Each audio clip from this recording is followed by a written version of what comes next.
soki ezotambola basheri bazokwea mayanga. Formation ya ba jeune militaire et outil kosala babongo na centre ya Kibomango. Basilisi formation to monde ba militaire congolais, ba nouveau recrue, ba niveau formé, ba tamboli bongo dans les rues de Kinshasa, ba population, ba sepeli nango. Nous allons développer ça dans cette émission, mesdames et messieurs.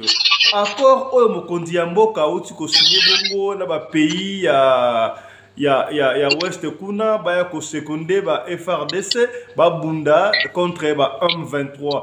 Mais ils ont fait ça nungu ba ko sepela mingi te passé ba bino ba pays wana o ba so linga baya évidemment présent au baki ba pays ba ko ya sauf kaka Rwanda. Mais ce ko tali physionomie ba de ba so ko ba tuana ba presque ndenge moko. Qu'est-ce qui garantit que ceux qui ba tuana ba yé et que ba Rwandais ba ko zalate. Nous allons développer dans cette émission encore mesdames et messieurs. Tout est qu'on a vidéo moko et circulé dans les réseaux sociaux. Ça va bongo dans l'émission à mon confrère Paul Tosoua que je salue en passant.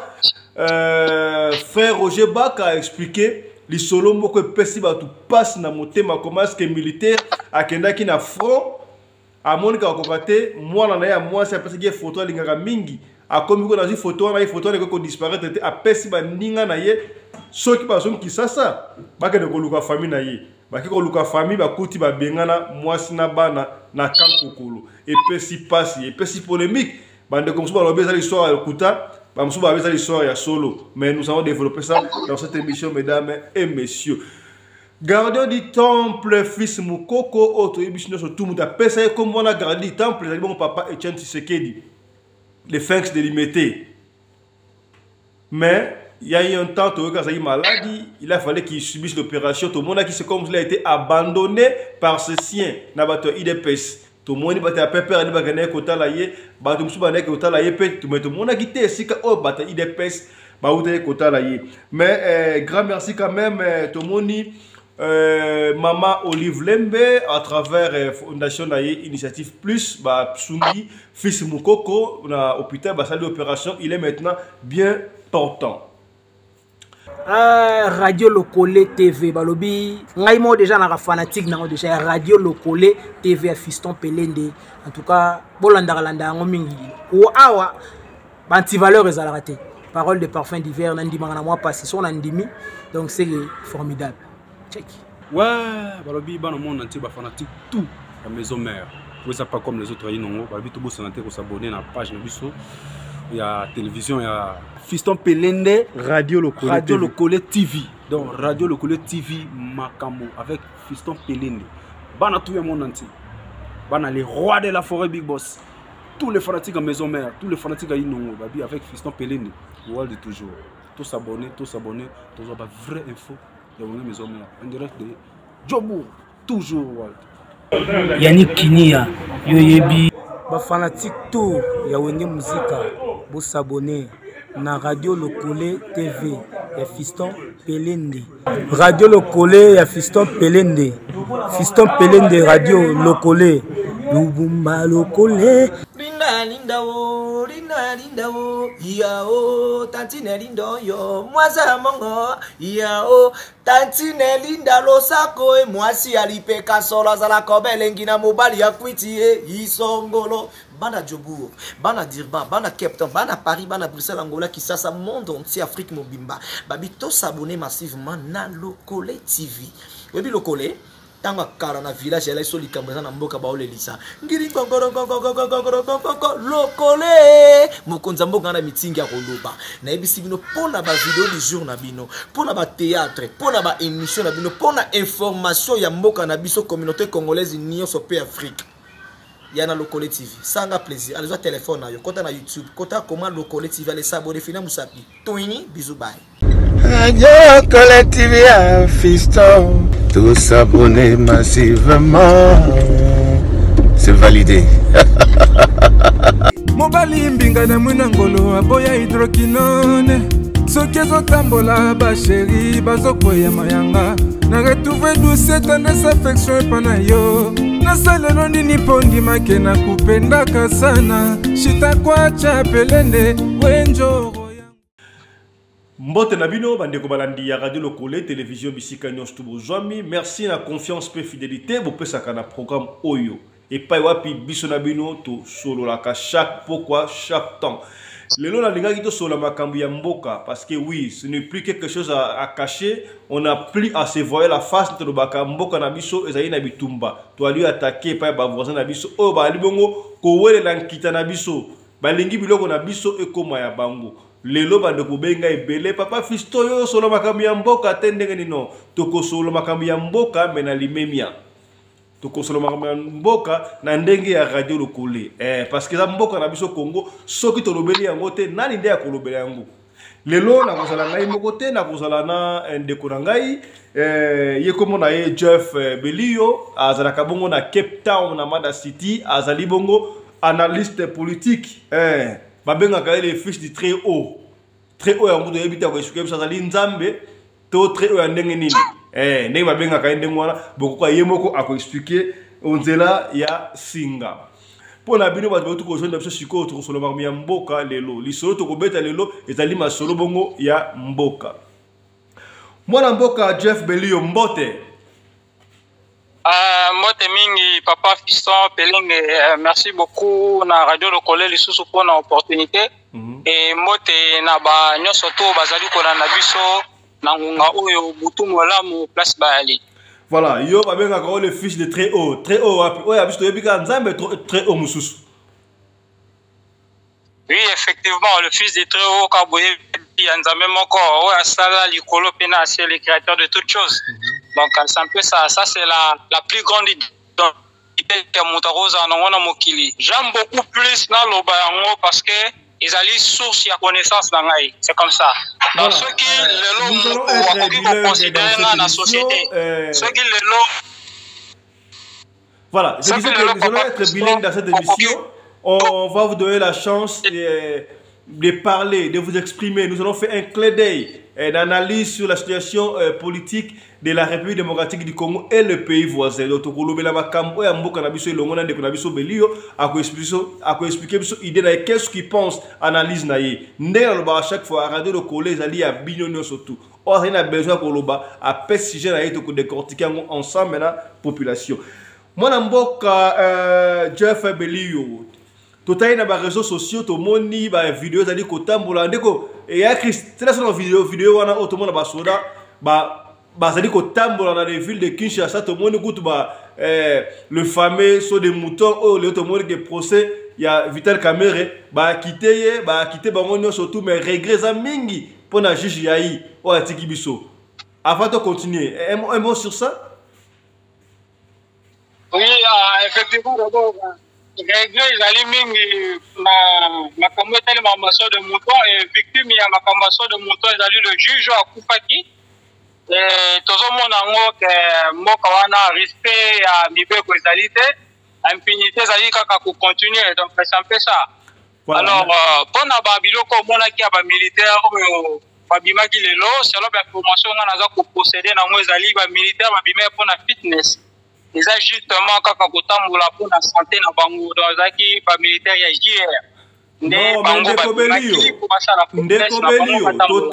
totangi ba commune ba réseaux sociaux que bande ko militaire wana ba uti kosi sa formation na kibomango baza presika bwe pona ba kele ko bundisa banguna o ba ko tra biso na est ya mboka.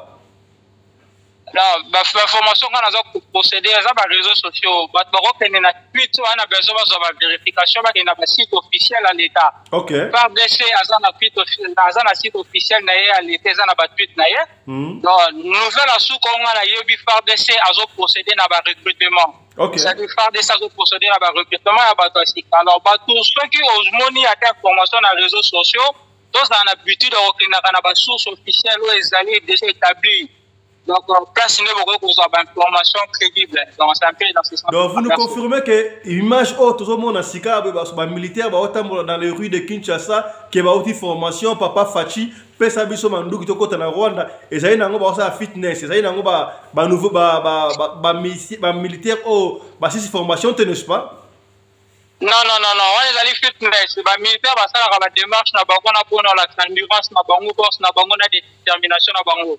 Alors, comme militaire déjà, baza déjà, esprit déjà pour na bitumba, pour na mboka, ya ngozo mona bazo sala ba slogan, c'est-à-dire, non militaire, moral na bango, esprit na bango, zali, faut ba défendre déjà parti, bazali, pour non sala les sacrifices suprêmes. Ils doivent payer dans cet esprit. Voilà, totika na makambu ya bitumba, ba militaire, no, basa na esprit déjà, moral, bango, ça pour na, ko bundela mboka, pour musala, bango, zali, ko défendre l'intégrité. Il y a un territoire national partout au monde entier. Il y a solo tomoni mokondi ya mboka ote ko kene bongo na Kenya ko signer ba accord to yebi ke zala kanango soki bozali na mapinga to armée ya makasité ce n'est pas interdit bo benga ba pa ba mercenaires ba ya ko bunda na côté na bino. Yango wana ni kantimala mon papa mokondi ya ekolo ke na Kenya ko signer na ba partenaire na ye ba ko bundela biso mais balobi zo pesa nungu ba partenaire na ye ezali moko ya ba partenaire na ye Rwanda o bali azali entre parenthèses ko soutenir ba rebelle mais tata bokonzi mboka ndimi ba ndeko mususu ba ya mais sauf Rwanda lecture na yo par rapport ya signature ya accord wana nini.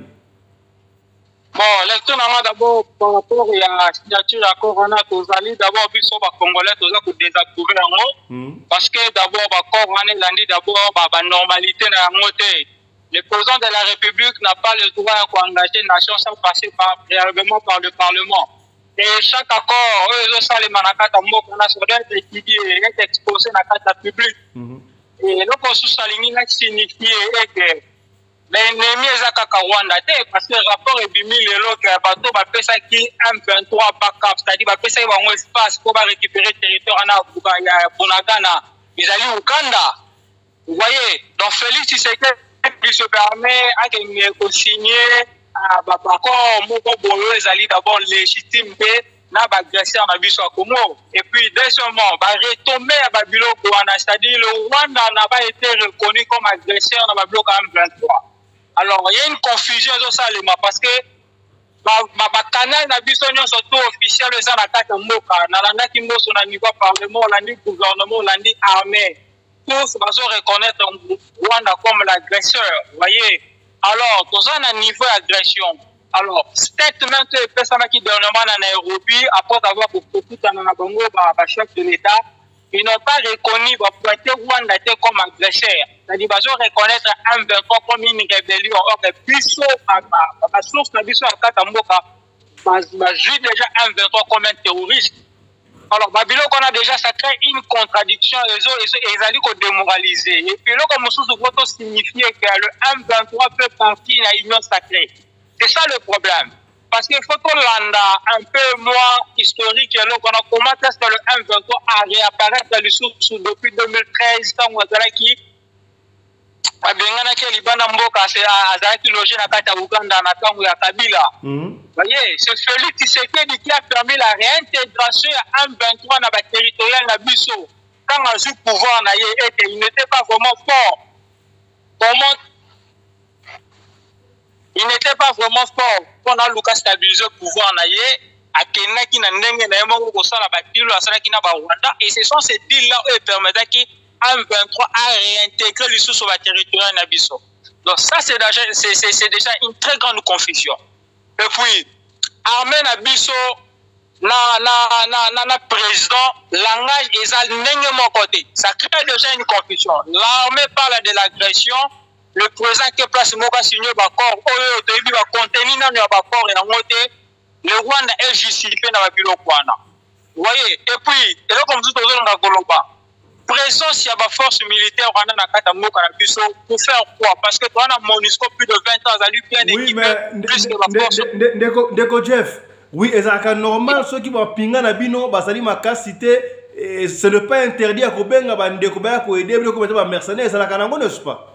Non, ça c'est faux, ça c'est faux. Pour l'endaclassement, l'année passée, la RDC a donné la 8e position en Afrique, mobilement sur le plan logistique, sur le plan militaire en Afrique. Année où il y a la 11e position. Un pays comme le Rwanda, ils sont à la 34e position. Ça, c'est faux. La RDC, sur le plan logistique, sur le plan militaire, a donné plus avancé que les pays comme l'Ouganda, les pays comme le Soudan, le pays comme le Rwanda. C'est pas cohérent.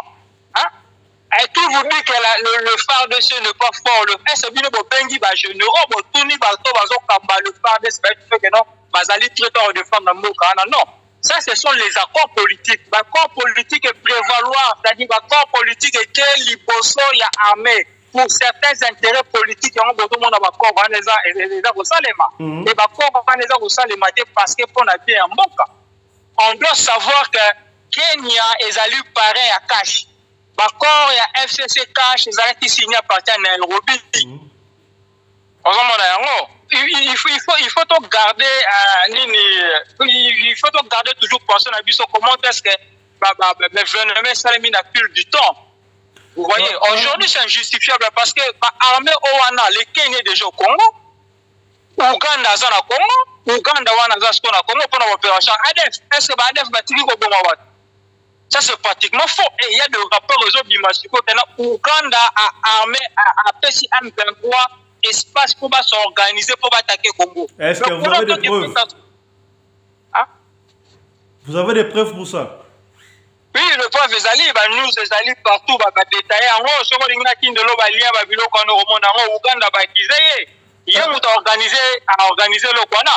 Et puis logiquement c'est comme ça, parce que territorial, on a Obango, Bazina, Est, Kuna, et Zali frontière en Ouganda. Ils peuvent simplement passer à l'opération par Ouganda. Alors si vraiment Ouganda Zali allié naïe, pourquoi pas Ouganda a fait ça espace naïe pour déloger M23 à partir d'Ouganda? Parce que seulement Nathan Kabila le père, Dos Santos a fait ça qui est pas quand pour la partie il y a frontière à Yoma na Kabinda. Pour na aya ko bundisa ba Rwanda ba kitaki na phase ya kitona. Voilà, Mboka Jeff, c'est comme si le président de la République, institution président de la République, est en désaccord na parlement, na gouvernement. Gouvernement, déjà, mouvement M23, ce n'était plus considéré comme étant une rébellion, mais plutôt un mouvement de terroristes. Ils sont des terroristes. Et puis, mouvement soutenu par le Rwanda. Le gouvernement avait dit ça officiellement. Mais le président à Kenya, Rwanda, président que Rwanda a soutenir M23 et que M23 est un mouvement terroriste. Ce qu'a reconnaître Rwanda comme état partenaire, cela veut dire que M23 est zongi l'issue comme étant rébellion. Je ne sais pas. Est-ce qu'il n'a pas joué la diplomatie? Qu'est-ce qui s'est passé? Effectivement, c'est ça. Parce qu'il y a une différence entre une rébellion et une agression. Parce que la rébellion est légitime selon la loi. Ceux qui parlent en Mboka, ils ont marché dans la norme et à niveau côté de la constitution, ils peuvent se soulever et créer une rébellion. Vous avez mais agression, ils allaient payer ou ils allaient agresser. Il y a compris que si le Rwanda n'est pas reconnu comme agresseur et que M23 a gardé l'autonomie, disant les Congolais, à ce moment-là, va vous traiter comme une rébellion et à ça, on doit négocier notre gouvernement qui est rébellion. Et ce sont déjà, Babylon, des raisons, c'est contradictoire. Parce que jusqu'à présent, moi, ce gouvernement, je crois, avant-hier, c'est là qu'il y a même conférence d'avant la président parlementaire, il y a pris quoi, Rwanda comme agresseur. Armée la Bissau, ils ont continué pour le Rwanda comme agresseur. Comment lui, le président de la République, l'institution puissance, première institution Moka, à parvenir pour ça, les noms qu'on a été amenés comme ça pour Rwanda, ça a pointé comme agresseur, pour être traité comme un agresseur. Voilà, les messages passés, Mme Mboka, Jeff Belio. Tous côté là sur les réseaux sociaux, nous avons vu un sommaire kuna histoire moko ya pasi oyo frère Roger Baka pour ne pas dire pasteur, pasteur, frère, allez pas confrère la biso Paul Toussoua. Na lingi mande ko botala ensemble botala ngosusu botala ke odere resusu botala ngosusu boyoka histoire oyo pesi pasi ndeko totala ngo ensemble na yo comme ça na sima au la lecture par rapport à ça. Voilà, ndeko Jeff Belio, je rappelle que vous êtes analyste politique, on vous appelle les fils des très hauts. Oyoki histoire ya pasi oyo ndeko na biso to frère Roger Baka lobi pa ndeko na so Paul Toussoua bakino ba lobi lecture na yo par rapport ya lisolo wana ba de ko ba bi eza lokuta ba ngo ba sa bana ba militaire na kanko kolo ba de lojaka ba tunde mo ante mais eza histoire moko formule ngo pona ko motiver kaka ba soda mais c'est une histoire force et lecture no par rapport à ça. Non, lecture na j'affirme ceux qui peut-être sur ce point là ba to bazana évidence contre rejoindre pas que et lo ko na lobby pona kawaneza ngote mais la réalité est que likamwaneza le loté. Et ça, le Maranaka, on les le Mara partout. Bacha va veuve militaire. Il y avait même série moi image Bacha va veuve Bimara militaire. Chaque fois que Miban n'a pas mon ma coufi va déloger. Et c'est pratiquement c'est terrible. Vraiment là. Et l'autre et ça le Marana Congo. Dernièrement moi-même j'étais là-bas dans Kata Congo. Ah et puis Nazareth peut na Kata na Kanko Kolwana na moni comment est-ce que va qui même une Kata Kanko Kolo j'étais là personnellement là-bas Kinshasa la technique une Kata. Et là, ça c'est malheureux. Comment est-ce que militaire a un front, histoire elle est lisingai et puis babengani mos na bana na ndako bafandaka bana éducation ezate mwana mote ka mai mutu kelingo tutaye et puis singa mutu ko soit ndeko. Oui, bah délogement bango ça c'est vraiment une vérité et puis sur tali ba militaire na biso bazali ba sous-officier. Comment est-ce qu'on va vivre pendant la vacance à Bacan? C'est vraiment déplorable. Quand il y a 2 chambres, ils vont vivre 4 à 5 familles, même la femme au bout. 5 familles, ils vont vivre dans 2 chambres. Ça se passe comme ça dans des camps. Et puis, si passe. Mesdames, messieurs, ne quittez pas parce que dans Souka, les gardiens du temple, fils Mouko, qui intervient pour expliquer Bisso, Bango, Finga, qui président, Kabila, président. Yakala mais tala le mois naie ayeko sunga et pesinini yemoka ko expliquer biso lecture naie comment est-ce qu'il y a comme son livre ne quittez pas sous émission to côté la bino interview na yowana. Bon, on va en profiter aussi pour parler avec avant d'y arriver na lingina nous ndeko biso Jeff Belio lecture na yo par rapport ya remise 56 ans après d'abord Belgique bandima ke baboma Lumumba 40 ans après, soit combien 56 ans après, par exemple, si l'île moko ya Lumumba, que les gens même, sous Basoloba, ils ont l'île ya le couteau ba formé ba ticket d'original et par exemple ici presque ba faux statut. Il y a ba ko na biso lecture par rapport à ça. Bon, lecture d'abord il y a partout sur le monde d'abord c'est vraiment un jour moko na niveau à nation de mesa. Les jours au niveau mondial panafricain parce que même force mususu panafricaine à Katambuka va réagir contre Babylone Kwana les lots bazo ça la remise à l'île soit disant Lumumba ça vraiment l'île Lumumba parce qu'aujourd'hui nous avons des vidéos nous avons des images il y a partout oyo basala assassinat Lumumba le monsieur là a dit comment est-ce que Lumumba a été tué comment est-ce que Lumumba a été découpé comment est-ce que Lumumba va quoi qu'il n'a pas de suite. C'est-à-dire que la manière que transmoko ezalaki. Vous voyez, et puis monsieur Moussous ils étaient simplement que en zone batena biloko asuka lukume tikalaka na bokaka yango na mai. Mais on se demande l'une wana d'abord et où tu vois ça c'est premièrement d'abord. Non mais l'une wana soda total à la télévision là-bas hier avant Malumba longola ka l'une wana comme ça ngolo wa chenette. Les lignes en question pas. Alors, on a interview que notre copain un jour au candidat procès. Il a bien détaillé de vidéos, etc. Et moi, j'étais le seul à y avoir été. Je me taisais. Quand avez-vous décidé de faire disparaître les dents? Hier ou avant-hier, lorsque De Witt était ici. Il était là à pérorer et à me dire que j'allais être accusé de meurtre. Qu'avez-vous fait alors? Ce que j'ai fait, avec mon bateau, j'étais en mer et je les ai fait disparaître. Je suis le seul à savoir où, personne ne les retrouvera. Et à quoi pensiez-vous? En terminer avec l'affaire Lumumba. Je ne veux plus en entendre parler. Vous voyez, donc, d'abord, ils sont normal. Et puis, deuxièmement, et là, il faut retenir, la Belgique vient de confirmer officiellement que c'est eux qui sont les commanditaires et assassinats Lumumba. Mais c'était temps où la Belgique devait assumer la responsabilité et assassinat. Ce sont des assassins. Mais comment vous pouvez aller négocier dans Bassassin où le gouvernement et même la Belgique a fondé l'assassinat Lumumba, mais aujourd'hui, comme il y a bonheur, mais ça ne se passe pas comme ça. Donc, nous, le Congolais, nous avons la justice pour Lumumba. Lumumba sera honoré ce que justice est salami pour Naye. Et là, que salami, c'est-à-dire piétiner Lumumba. Parce que Lumumba, ce qui est vivant, c'est pas ce qui a souhaité Salima. A souhaité la justice Naye.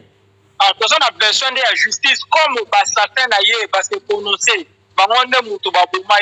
Identifier le gouvernement belge et le gouvernement belge est redevable devant la famille Lumumba biologiquement devant la nation congolaise depuis l'Afrique entière. C'est comme ça notre position. Voilà, nous approchons petit à petit de la fin de cette interview. Moi, Jeff Belio, je rappelle que vous êtes à Cape Town, analyste politique. Parlons de Fils Moukoko. Fils Moukoko est malade, à Bunda. Il est parmi les rares personnes fidèles à l'UDPS. Oyo, attends, droit aux yeux, est-ce que vous ça là, et ça m'a mouté. Tout tellement la santé était surtout pouvoir rejoindre, il a fait qu'à tomber malade. Tout le monde a dit qu'il a maltraité, si quoi a tombé malade, il fallait faire l'opération. L'UDPS est dans ce cours, à notre grande surprise. Maman Olive Lembe, moi aussi, président de la Joseph Kabila Kabange, a eu ce cours naïe. Lecture naïe. À ça, on a passé à qui mon maman, il y a quelque chose qui est caché là-bas. Bon, lecture naïe, le boto, acte ça d'abord humaniste, c'est toujours welcome, c'est-à-dire aider une personne au hasard, souffrance, c'est toujours welcome. Mais objectif, c'est qu'on a pour c'est quoi? C'est-à-dire quoi? Nous ne voulons pas un Congo où un individu va s'enrichir dans l'État pour c'est pas ça le Congo que nous voulons. Nous voulons le Congo comme l'Afrique du Sud où attaque le champ à la Liban, ceux qui sont malades, on est dans l'hôpital, on va essayer de soin. Rendre un mot un gouvernable, rendre un mot et ça va comme ce sont des bons samaritains. Donc, c'est ça un peu ma lecture. C'est-à-dire, sur le plan politique,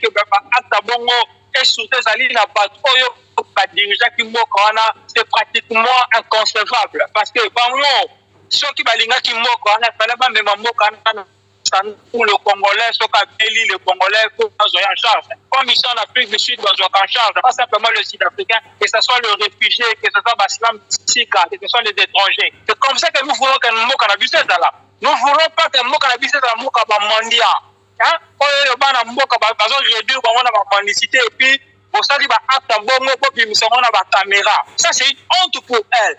Et donc, Azalaki exprimé dans la Miakata pendant 18 ans que son mari a dirigé ce pays. Vous voyez, alors, Fils Moukoko, personnellement, on a eu des échanges avec lui depuis Kala. Et je l'ai toujours dit qu'il doit savoir se situer. Vraiment, on pouvoir en Abango, parce qu'on a commenté sur le pouvoir en Abango et payer Bango. Donc, c'est un peu ça.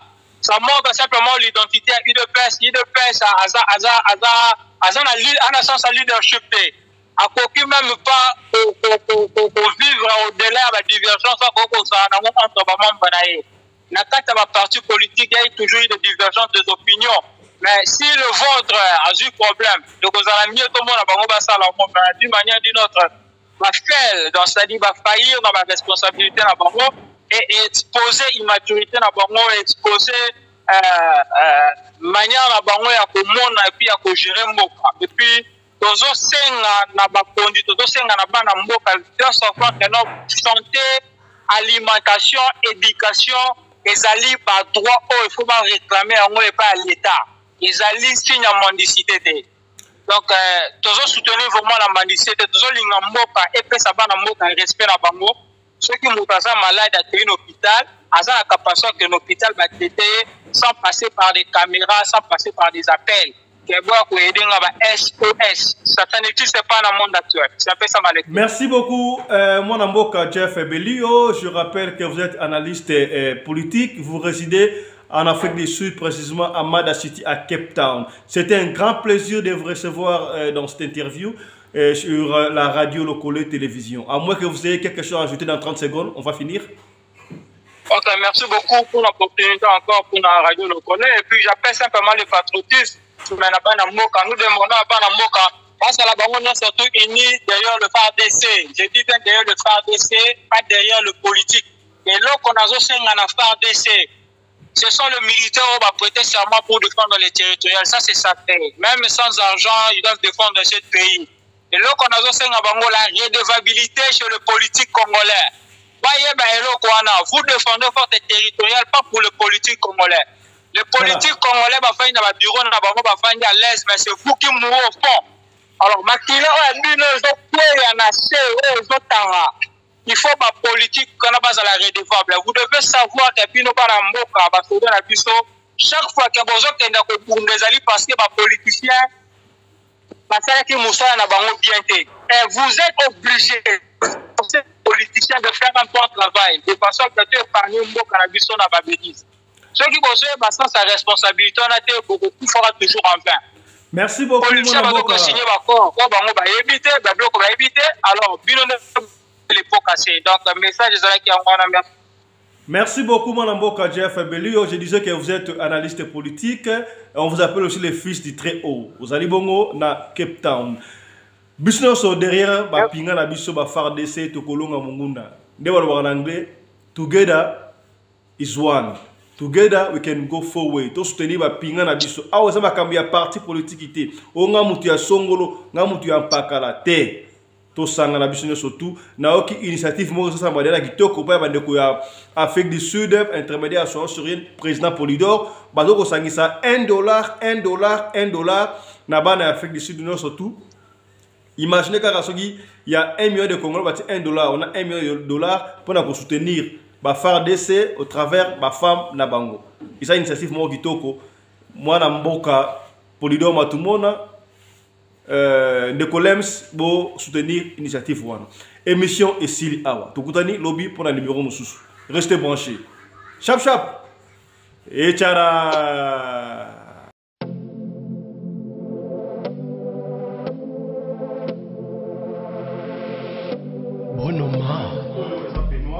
Il y a une famille fashion. Donc la mouki a volé la dame pour un peignoir. Dans les papas, la bonne sur ma ville et a dit non tout. C'est une famille. Déjà c'est un vêtement. C'est une famille. On a signé un c'est une famille. Quoi, c'est un modèle. C'est un couleur réveillée. Un chapeau, un képi. C'est une famille. Les ensemble, c'est une famille. On a été. Ensemble, mais pas moi, ils vont aller donc. Là, tu peux oser la petite. Là, relax. Voilà. Nous sommes une famille. Petit est une famille. Donc, on a dit ça, nous sommes à Congo, on doit consommer Congo. Une famille à Congo, pour consommer en donc, c'est une famille. On a dit ça, nous avons la Congo. Comment on m'a dit les vêtements en bout là? Ouais, ça a mis accompagné quoi. Moi, chacun au côté d'une famille, la collaboration avec Mercedes. Tu vois, pour le tourner là, on a Mercedes. Chacun Oyo, c'est une famille. C'est une famille fashion. Moi, je suis autant pour la bembele, je suis beaucoup pareil. Oyo jaquette, c'est une famille. Jaquette Oyo, ma chapeau, c'est une famille. Pour Salino, c'est une famille. Ma chemise naïe, petit de voilà. Une famille. C'est Oyo. Mouni. Hein? Consommons Congo. Merci. Avec un talent, ils veulent tous devenir riches, mais avec un travail,